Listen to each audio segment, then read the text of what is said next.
અળવીના પાનના regular પાત્રા તો આપણે બહુ જ બનાવીને ખાધા છે, પણ શું ક્યારે આ રીતે અળવીના પાનના પાત્રા બાઇટ્સ બનાવ્યા છે? એકદમ મસ્ત બનશે અને જાળીદાર સોફ્ટ. જ્યારે તહેવારોની અંદર તમારે ફરસાણની અંદર કંઈક નવું બનાવવું છે ને, ત્યારે જરૂરથી બનાવીને ટ્રાય કરજો. તમારા ઘરે આવેલા મહેમાનો પણ ખુશ થઈ જશે.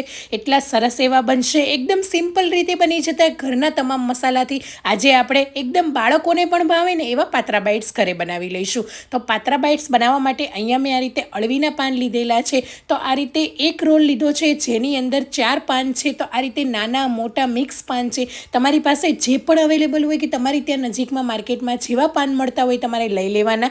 આની અંદર તમે મોટી સાઇઝના પાન લેશો તો પણ ચાલશે અને નાની સાઇઝના હશે ને તો પણ ફાવશે. તો આ રીતે અહીંયા 2 નાની સાઇઝના પાન છે ને 2-3 મોટી સાઇઝના છે. તો અહીંયા પાનને પહેલાં છે ને આપણે સરસ રીતે જોઈ લઈશું, ચેક કરી લઈશું. ખરાબ પાન હોય એને કાઢી લઈશું અને વચ્ચેની આ રીતે નસ કાઢીને વચ્ચેથી 2 ટુકડામાં ડિવાઈડ કરી દઈશું. અને જે જાડી નસ છે ને ઉપરની એ આપણે કાઢી લેવાની છે. તમે વેલણની મદદથી વણી પણ શકો છો. અને આ રીતે એક પાનને વચ્ચેથી કટ કરીને આ રીતે એનો રોલ કરી લઈશું અને એકદમ પતલી પતલી આ રીતે સ્લાઇસ તૈયાર કરી લઈશું. આની અંદર તમારે બીડા વાળવાની ઝંઝટ વગર કે કોઈ પણ માથાકૂટ વગર તમે આ પાત્રા બાઇટ્સ બનાવી લેશો અને વળી ઝટપટ બનીને તૈયાર થઈ જશે. સવારના જો ભાગદોડમાં તમારે તમારા બાળકોને નાસ્તામાં આપવું હોય ને તો તમે આ રીતે બનાવીને સ્ટીમ કરવા મૂકી દેશો. ત્યાં સુધીમાં બીજી બધી તમે તૈયારી કરી દેશો ને તો પણ તમારા સરસ રીતે આ પાત્રા બાઇટ સ્ટીમ પણ થઈ જશે અને તમારું કામ પણ ઇઝી થઈ જશે. હવે આ રીતે એકદમ ઝીણા ઝીણા એને ચોપ કરી લેવાના છે. તમે જોઈ શકો છો મેં અહીંયા બધા જ પાનને ઝીણા કરી લીધેલા છે. હવે આપણે એને એક બાઉલની અંદર એડ કરી દઈશું અને પાનને આપણે એક પાણીથી સરસ રીતે ધોઈ લઈશું.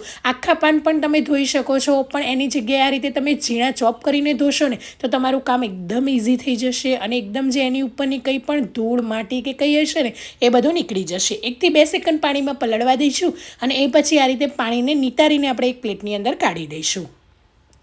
હવે આ રીતે નિતારેલા પાનને આપણે એક બાઉલમાં લઈ લઈશું અને એનું એક બેટર બનાવવાનું છે. તો એની માટે અહીંયા મેં બેસન લીધેલો છે. એકદમ ઝીણો ઘરનો તમે ચણાનો લોટ કે માર્કેટનો ફાઇન બેસનનો ઉપયોગ કરી શકો છો. અહીંયા મેં 3 કપ ભરીને બેસન એડ કર્યો છે. એની અંદર સ્વાદ પ્રમાણે મીઠું એડ કરી દઈશું. અડધી ચમચી જેટલો આપણે હળદર પાવડર એડ કરીશું. તીખાશ પ્રમાણે લાલ મરચું પાવડર એડ કરીશું, કેમ કે અહીંયા હું પાછળ લીલા મરચાંની પેસ્ટ એડ કરવાની છું એટલે લાલ મરચું અહીંયા મેં ઓછું એડ કર્યું છે. 1 નાની ચમચી જેટલો ગરમ મસાલો એડ કરી દઈશું. એની અંદર આપણે 1.5 ચમચી જેટલો અજમો એડ કરી દઈશું. બેસન અને અળવીના પાનનો આપણે ઉપયોગ કરીને આ રેસીપી બનાવવાના છે એટલે અજમો ડાયજેશન માટે જરૂરથી એડ કરજો, સ્કીપ નહીં કરતા. અચકચરા વાટેલા મરીનો પાવડર એડ કરી દઈશું, જે અહીંયા 1 નાની ચમચી લીધો છે અને અહીંયા 2 ચમચી જેટલી આપણે આદુ અને મરચાંની પેસ્ટ એડ કરી દઈશું. આની અંદર મેં લસણનો ઉપયોગ નથી કર્યો. જો તમારે લસણ એડ કરવું હોય તો 1 ચમચી જેટલી લસણની ખાંડેલી પેસ્ટ પણ એડ કરી શકો છો. 2 થી 3 ચમચી જેટલો આંબલીનો પલ્પ અને 1 નાની ચમચી જેટલો ગોળ એડ કરી દઈશું. ગોળની જગ્યાએ તમે ખાંડ પણ એડ કરી શકો છો. હવે 1 મુઠ્ઠી જેટલા લીલા સમારેલા ધાણા એડ કરીને બરાબર પહેલાં તો બધી વસ્તુને મિક્સ કરી લેવાની, જેનાથી બેસનના છર્રાએ ગાંઠા પણ ના રહે અને જે મોટા ગાંઠા હશે ને એ પણ નીકળી જશે. તો આ રીતે મુઠ્ઠી ભરીને મિક્સ કરવાનું છે, જેનાથી બેસન આપણું સરસ રીતે મિક્સ થઈ જશે. હવે એની અંદર થોડું પાણી એડ કરતા જવાનું છે અને એકદમ સરસ એવું ઘટ લમ્સ ફ્રી બેટર તૈયાર કરી દેવાનું. તો બસ તમે આ રીતે મિક્સ કરતા જશો ને એટલે અળવીના પાનનું જે પાણી છે ને એ પણ થોડું છૂટવા લાગશે અને લોટ છે ને એકદમ ઇઝીલી આ રીતે બાઇન્ડ પણ થઈ જશે. જો તમારે એવું હોય કે બાઇન્ડિંગ નથી થતું તો થોડું એવું બેસન એડ કરી દેજો, પણ આની અંદર છે ને બેસનનું પ્રમાણ આપણે થોડું ઓછું રાખવાનું છે અને પાનનું પ્રમાણ આપણે થોડું વધારે રાખવાનું છે, જેનાથી એનો ટેસ્ટ સરસ આવશે. એકદમ ફ્લફી જાળીદાર બનીને તૈયાર થઈ જશે. તો બસ આ રીતનું બેટર કરવાનું છે. વધારે પતલું કે વધારે ઘટ નથી કરવાનું. આપણે નોર્મલ જે ભજીયા બનાવીએ છીએ ને એવું બેટર આનું તૈયાર કરવાનું છે. બેટરને 5 જ મિનિટ રેસ્ટ આપવાનું છે અને સ્ટીમરને ગરમ કરી દઈશું. સ્ટીમરની પ્લેટને ઉપર સેટ કરી લઈશું અને આ રીતે મારી પાસે બટર પેપર અવેલેબલ છે એટલે મેં મૂક્યું છે. તમારી પાસે ના હોય તો તમારે તેલ કે ઘી ગ્રીસ કરી લેવાનું અને એ પછી બેટર જે છે ને ઉપર એડ કરી દઈશું. બેટરની અંદર અહીંયા મેં થોડો એવો ખાવાનો સોડા નાખ્યો છે, પિંચ ઓફ જ વધારે નહીં નાખવાનો, તો તમે એડ કરી દેજો. મારાથી એ વિડીયોની ક્લિપ છે ને ડિલીટ થઈ ગઈ છે એટલા માટે. તો આ રીતે સોડા એડ કરીને તરત જ આપણે આ રીતે પ્લેટમાં એડ કરીને 20 થી 25 મિનિટ સુધી સ્ટીમ થવા દઈશું ને એટલે મસ્ત રીતે સ્ટીમ થઈ જશે. ટૂથપીક કે છરીની મદદથી ચેક કરી લઈશું. ઠંડા થયા પછી સાઈડની કિનારીને અલગ કરી લઈશું અને આખો એકદમ સરસ એવો જાડો મોટો રોટલા ટાઈપ થઈ જશે. તમે જોઈ શકો છો એકદમ જાળીદાર, એકદમ ફ્લફી અને પોચા તો એવા સરસ છે ને. વળી જો તમારા ઘરમાં વડીલો કે નાના બાળકો હશે ને કે દાંત વગરના વડીલો પણ ઇઝીલી ખાઈ શકશે. હવે આપણે પાછળનું બટર પેપર કાઢી દઈશું અને એને કટ કરી દઈશું. તો એકદમ નાની સાઇઝમાં હું અહીંયા બાઇટ્સ બનાવી રહી છું પાત્રાના, એટલે મેં અહીંયા નાની સાઇઝમાં કટ કર્યા છે.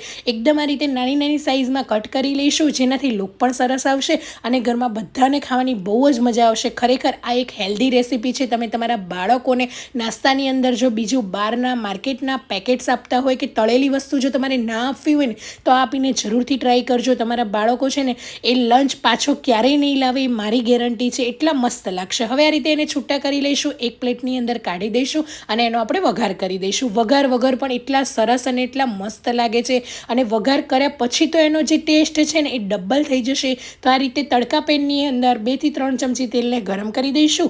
તેલ એડ કરીને આ રીતે થોડી એવી આખી રાઈ એડ કરી દઈશું. રાઈ સરસ રીતે ચટકવા લાગે ને એટલે આપણે તીખા લીલા મરચાં એડ કરી દઈશું. તો અહીંયા મેં લાંબી સ્લાઇસમાં કટ કર્યા છે. તમારા ઘરમાં જો બાળકો ખાવાના હોય તો તમારે મરચાંને સ્કીપ પણ કરી શકો કે પછી તમારે એકદમ મોળા મરચાં એડ કરી દેવાના. 2 ચમચી જેટલા સફેદ તલ અને ફ્રેશ મીઠા લીમડાના પાન એડ કરી દઈશું.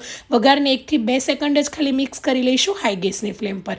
ઓવરકુક નથી કરવાના, બસ મરચાંમાંથી થોડું એવું એનું કાચું પણ નીકળી જાય ને ત્યાં સુધી રહેવા દઈશું.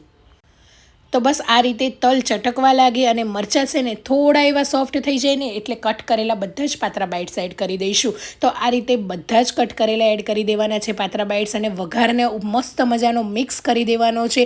મેં કીધું એ રીતે જો તમે એમને પણ ખાઈ શકો ને આ રીતે વઘાર કરીને તો બહુ જ મસ્ત લાગશે. ઉપરથી આ રીતે લીલા ધાણા એડ કરી દેવાના અને ગરમા ગરમ મિક્સ કરીને ચા, કોફી કે ચટણી સાથે તમે ખાઈ શકો છો.